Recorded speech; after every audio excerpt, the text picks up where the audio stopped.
Hello, you lovely, wonderful people. I thought it'd be fun to talk about weird things I did as a kid in school. Because I was always doing dumb shit. And I don't know. I hope someone gets a laugh out of it. First off, my terrible business schemes. In Canadian schools, we have an annual Terry Fox run to raise money for cancer research and treatment. I'm not going to explain the whole thing, so if you don't know who Terry Fox is, just Google him. Anyway, I found a little plastic gumball machine at the store and convinced my parents to buy it for me. You could just lift the lid and take the gumballs out, but it did have a functioning coin slot you could turn to make coins fall in and gumballs fall out. So I took it to school and made people pay for gumballs by putting coins in the little slot. It was actually super successful, and I put all the money I made into the Terry Fox donation box. Hey, that rhymes. But I ended up getting in trouble because my friends and I got a little too into the business, and we're going all around school trying to find buyers. So eventually, one of the little shits ratted on us, and I got called into the principal's office because I wasn't allowed to sell things. I explained I was doing it to donate to the Terry Fox thing, and they said it didn't matter, and I had to stop. Which, looking back on it, it's weird that when I was tripping my friends in the hallway and slamming them into lockers and garbage cans, a teacher walked by and said, "Make sure you don't end up bleeding, or I'll get in trouble." And then they walked away. But apparently, raising money to fight cancer is where they draw the line. A while after that, there was no more donation collection, but I still liked making money, of course. We found a huge red-headed anthill, and someone offered 10 cents to whoever stood in it for 10 seconds, which I immediately did. And it slightly caught on, so I managed to get paid for it 3 more times. Then eventually everyone realized I didn't give a fuck and would do whatever and not even react, so they got bored pretty quick since they're hoping I'd panic or freak out or get bitten. My last money making scheme was the dumbest. So, Bakugan was huge in my school. Everyone played it, everyone loved it. I decided to open up a Bakugan daycare. My school was in the shitty part of town, and we had a lot of ghetto kids who would steal whatever they could get their hands on, especially computers. It was a rough time. So I offered to open up a Bakugan daycare where I'd keep all the Bakugans safe in my desk and make sure they wouldn't be stolen. And it actually somehow worked. I had like 5 different kids in my class pay for the Bakugan daycare. Sadly, that was a dark time for me, and all my get-rich-quick schemes were squandered on my brutal addiction. For you see, we had a vending machine in the hallway, and that vending machine had Fruitopia. It was $2 per can, but good God, was that a hell of a deal for the young Fruitopia addicted me. On to the next story. So, where I live, we don't have middle school.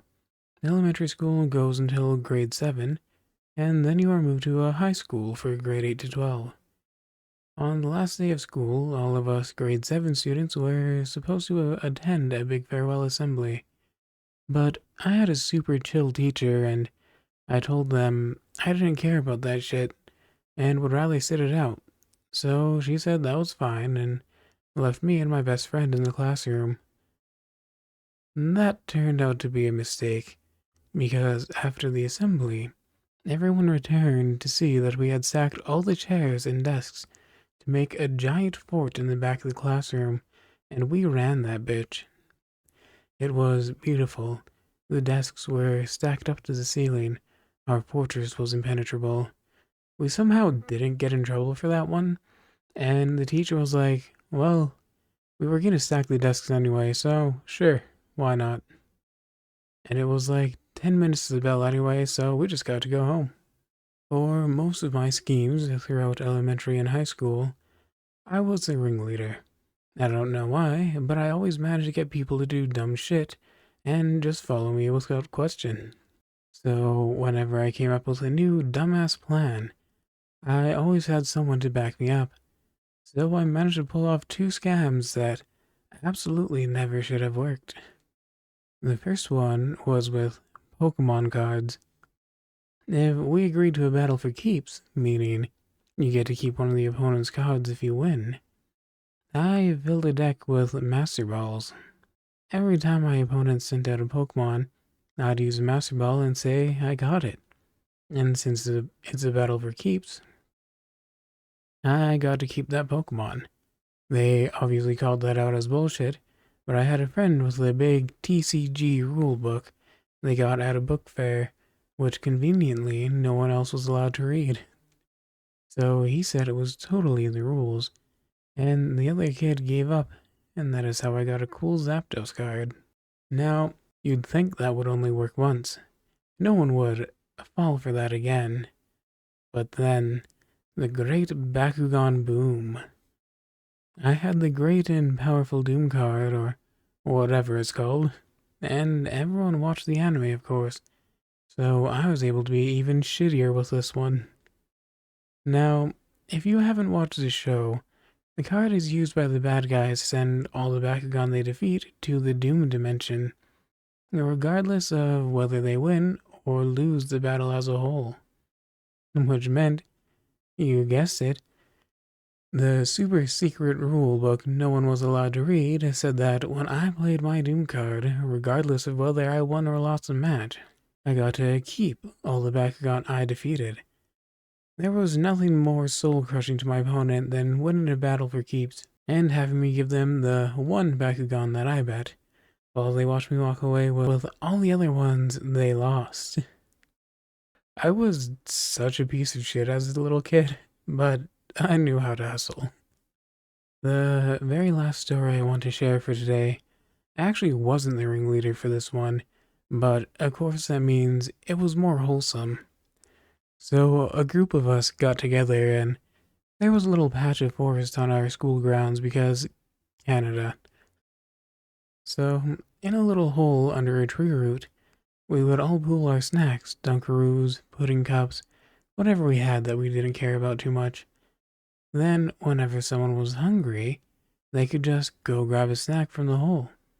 A whole little community thing among all us kids, but of course, now I need to add something slightly less wholesome, because it makes me laugh every time I think about it, even though it's been nearly 20 years. This isn't a story of me being weird, just a bonus funny story from my time in school. So, in that same wooded area, I overheard a conversation from some of the grade 1 kids. They found a big dirty coat someone left hanging in a tree. It was adult-sized. Now, I think they were trying to repeat something their parents had told them, but what they yelled out was, "Wait, don't touch it. That's a homo's jacket." And the other kid was like, "A homo?" Clearly they meant to say hobo, which is a less polite term for an unhoused person. But then the first kid yells out again, "Yeah, and homos do drugs, so stay away from it." So, to this day, whenever I hear some asshole being homophobic or whatever, I love to yell out in my best little kid voice, "Yeah, and homos do drugs." And it usually gets a laugh out of anyone who knows the story. That's all I have to share today. I hope someone got a chuckle out of at least one of those, or realized I may or may not owe them a few Bakugan. If you guys are into video games and would like to watch me play them, or hear me share more random unhinged stories while dying to the same boss for the 15th time in a row, go follow me on Twitch, twitch.tv/NoahsForge. Thanks for watching.